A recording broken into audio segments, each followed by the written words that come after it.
कल्पना करा, एक महाकाय कन्स्ट्रक्शन साईट आहे. आपल्या शहरात अशा बऱ्याच कन्स्ट्रक्शन साईट्स दिसतात. एक महाकाय कन्स्ट्रक्शन साईट आहे. नजर जाईल तिकडे सिमेंटचं जंगल आहे आणि या सिमेंटच्या जंगलात एकटं एक झाड उभं आहे, घाबरलेलं. आपल्या मुळांना धीर देत ते तिथे उभं आहे आणि त्या झाडाच्या अवतीभोवती त्या कन्स्ट्रक्शन साईटवर काम करणाऱ्या मजुरांची छोटी छोटी मुलं खेळत आहेत. त्यापैकीच एक छोटीशी मुलगी जी नुकतीच तोल सांभाळत बसायला शिकली आहे, अशी ती छोटुकली त्या झाडाच्या बुंध्या शेजारी बसली आहे. आणि हे सगळं बघून कवी लिहितो, हे बांधकाम संपेपर्यंत ही खेळत राहील अशीच दुडू दुडू नदीला छळणाऱ्या वाळूसारखी बुरुबुरू बुरुबुरू. अहो, जेमतेम तोल सांभाळत ही डुगडुगी आत्ताशी कुठे बसायला शिकली आहे फक्त. त्यामुळे तिच्या ध्यानीमनीही नाही आहेत हे आकाशव्यापी मजल्यांचे पहाड. मान तेवढी वर जातच नाही ना अजून.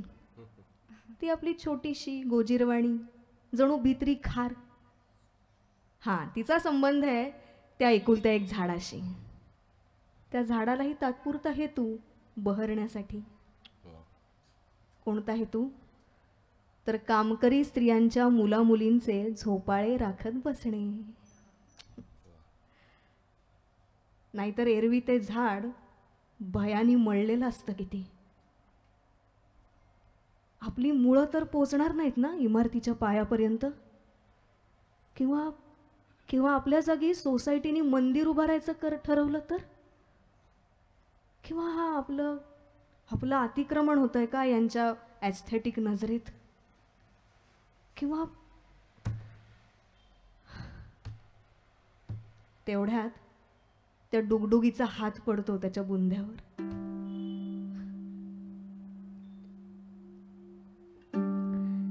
झाडाच्या आधाराने ती स्वतःच्या पायावर उभी राहायचा प्रयत्न करते. आणि हे बघून झाडाच्या मनात येतं, आपल्यालाही जर पाय असते तर हिच्या बोटाला धरून हिला रानात नेलं असतं आणि हिच्या गुलाबी मौशार इवल्या इवल्या तळव्यांवर पानांच्या रेषा काढल्या असत्या. म्हणजे मग काय होईल? म्हणजे मग ही डुगडुगी रांगत रांगत रांगत जिथे जिथे जाईल तिथे रानाचे ठसे पोचतील ना. त्या सिमेंटच्या जंगलात रानाचे ठसे पोचतील. असं हे घाबरलेलं झाड आणि झाडाला धीर देणारी ही डुगडुगी.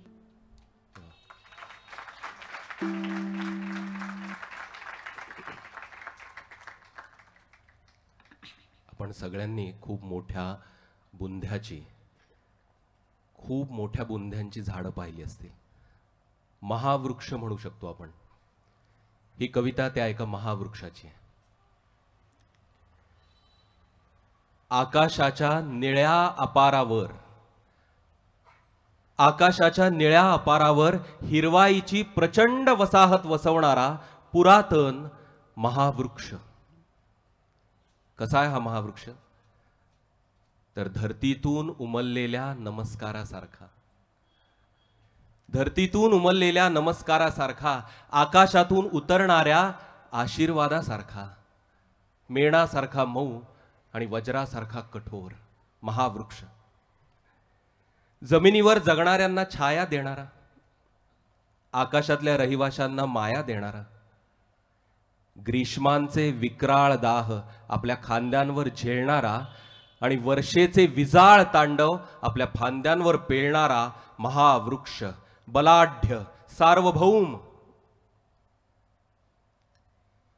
आला हा तर बरसून जा की, ढगांना विनवणारा. आला आहात तर बरसून जा, ढगांना विनवणारा. हो, मुक्त व्हा पण मातू नकोस. वादळ वाऱ्याला दटावणारा, मातीतून साकारलेला महाबली महावृक्ष. वेताळ रात्रींचे खांदे धरून तिला जरबेने सुनावणारा, इतका अंधार पिऊ नकोस.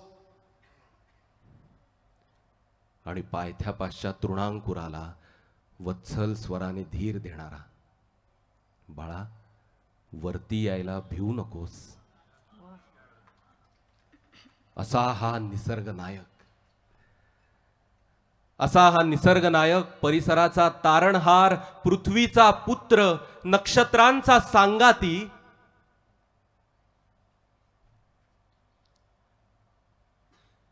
शेकडो कुऱ्हाडींचे घाव शांतपणे अंगावर घेत परवा दिवंगत झाला.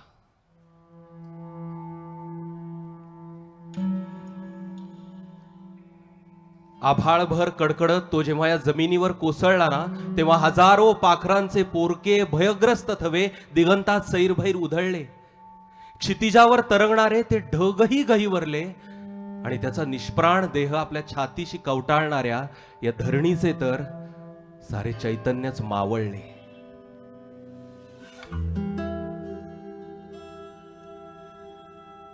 त्या महावृक्षाचा हा मृत्यूलेख. इच्छा असेल तर त्या नाक्यावरच्या लाकडाच्या वखारीत जाऊन या जरा. अनगड अजस्त्र ओणके दिसतील असे डोंगरलेले. मनाने मानले तर एक नमस्कार करा, मनाने मानले तर एक नमस्कार करा. महावृक्ष.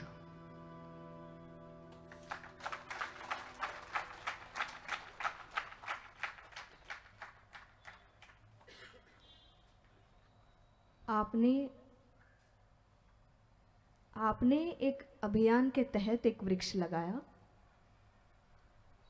आपने एक अभियान के तहत एक वृक्ष लगाया, दूसरे अभियान में उसे सींचा और तीसरे अभियान में उसे काट कर फेंक दिया. ठीक है, आप मालिक थे वृक्ष के, लेकिन प्रत्युत्तर तो देना ही होगा. प्रत्युत्तर तो देना ही होगा कि जिसने वृक्ष को जन्म दिया, पत्ते निकलने से लेकर कांटे जाने तक मौन थी जो धरती, क्या रिश्ता था उसका इस वृक्ष से?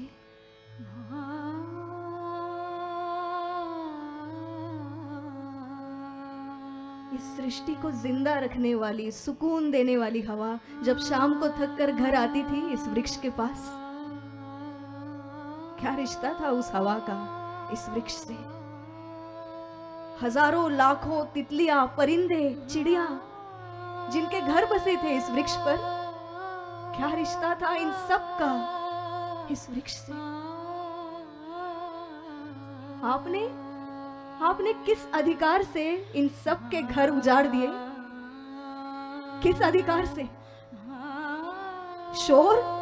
शोर यूं ही न परिंदों ने मचाया होगा. शोर यूं ही न परिंदों ने मचाया होगा. कोई जंगल की तरफ शहर से आया होगा. कोई जंगल की तरफ शहर से आया होगा. पेड़ के काटने वालों को ये मालूम तो था. पेड़ के काटने वालों को ये मालूम तो था. जिस्म जल जाएंगे जब सर पे न साया होगा.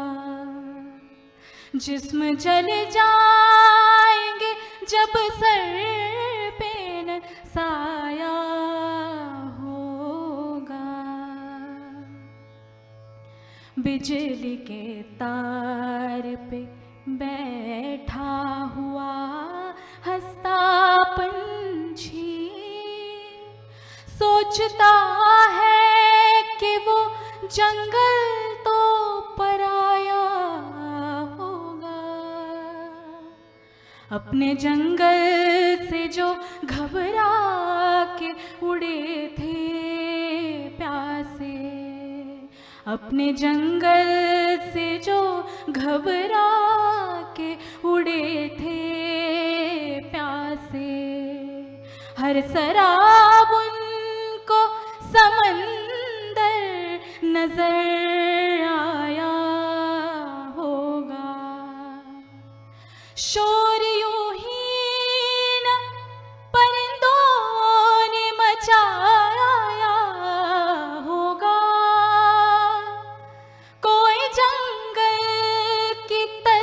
शहर